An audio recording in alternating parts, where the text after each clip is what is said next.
Assalamualaikum warahmatullahi wabarakatuh. Halo teman-teman Sobat IPA, kembali lagi bersama saya Rahma Fitri Abriani Harahap dengan NIM 2223106. Nah, pada video kali ini saya akan mengajak teman-teman untuk belajar mengenai salah satu jenis bakteri, yaitu Cyanobacteria. Oke, baik. Pertama kita harus tahu dulu nggak sih, apa sih Cyanobacteria itu? Jadi teman-teman, Cyanobacteria itu adalah jenis bakteri yang mendapatkan kebutuhan energinya melalui proses fotosintesis. Nah, setelah kita mengetahui pengertiannya, kita juga harus tahu nih ciri-ciri dari Cyanobacteria. Mungkin yang pertama kita akan bahas mengenai struktur selnya. Oke, jadi Cyanobacteria ini adalah jenis bakteri yang memiliki sel prokaryotik. Teman-teman udah tahu belum apa itu sel prokaryotik? Ya, jadi sel prokaryotik adalah sel yang tidak memiliki membran inti, nukleolus, ataupun organel bermembran lainnya. Kemudian apa lagi? Yaitu sel memiliki dinding sel. Jadi, memiliki dinding sel yang mengandung peptidoglikan.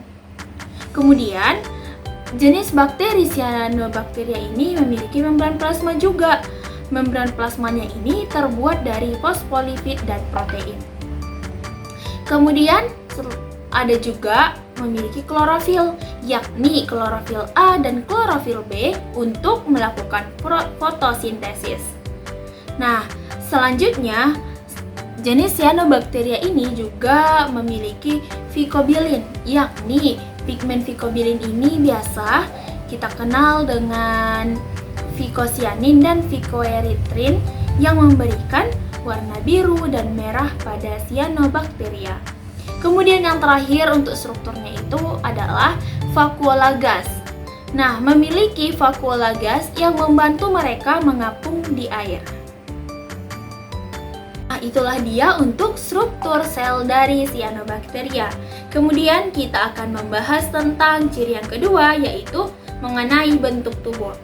Bagaimana sih bentuk tubuhnya? Yang pertama ada uniseluler. Uniseluler ini adalah bentuk tubuh tunggal seperti Synechococcus. Kemudian yang kedua ada multiseluler, yakni bentuknya berkoloni atau berkelompok seperti nostoc. Nah, bentuk yang ketiga ada berfilamen ataupun berbentuk benang seperti Oscillatoria. Kemudian bentuk yang terakhir ada koloni bercabang, yakni bentuk koloni dengan cabang-cabang seperti Anabaena. Jadi itulah dia untuk bentuk tubuh dari Cyanobacteria. Ada 4 tadi, ada uniseluler, multiseluler, filamen, dan koloni bercabang.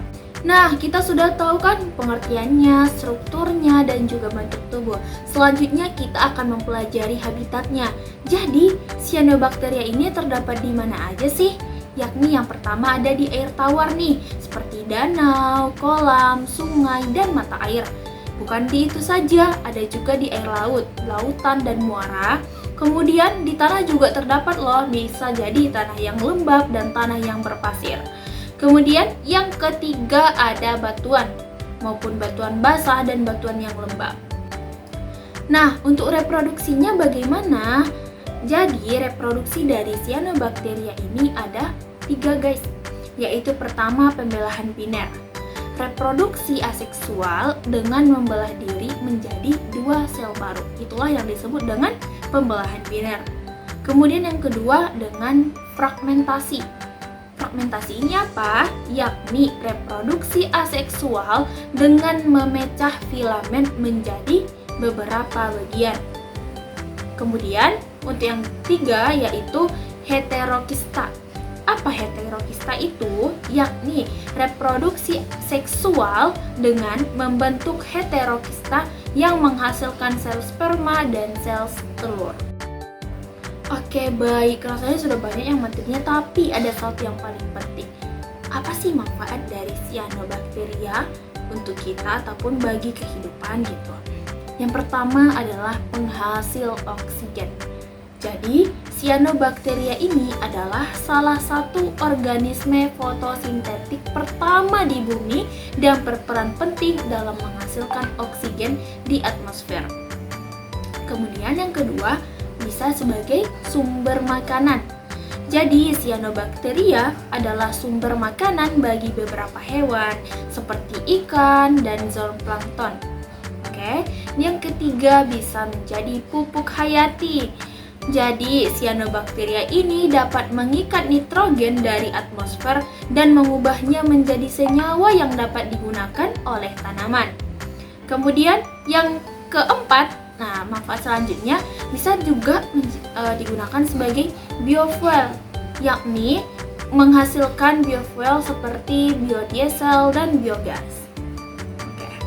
Nah, selain dari manfaatnya, pasti ada nggak sih kerugiannya ataupun bahayanya gitu?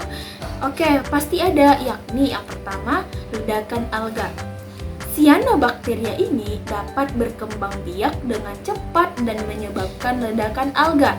Ledakan alga ini dapat menghasilkan racun yang berbahaya bagi manusia dan juga hewan. Itu dia untuk bahaya yang pertama. Bahaya yang kedua adalah keracunan hati. Keracunan hati ini seperti apa? Jadi, beberapa jenis cyanobacteria dapat menghasilkan racun yang dapat menyebabkan keracunan hati pada manusia dan hewan. Jadi kita harus hati-hati ya.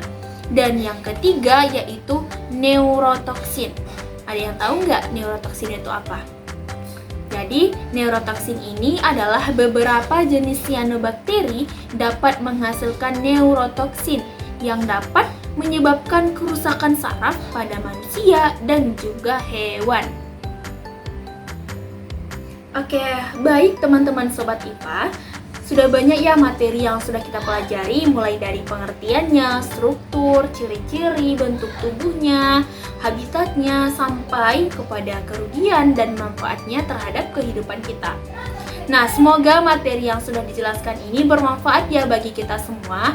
Dan jangan lupa untuk tetap menerapkan tips-tips ataupun mempelajari gejala dan cara pengobatannya jika kita sudah terkontaminasi penyakit dari cyanobacteria tadi. Mungkin cukup sekian video pembelajaran untuk kali ini. Mohon maaf jika ada salah kata dan semoga bermanfaat untuk kedepannya. Wassalamualaikum warahmatullahi wabarakatuh.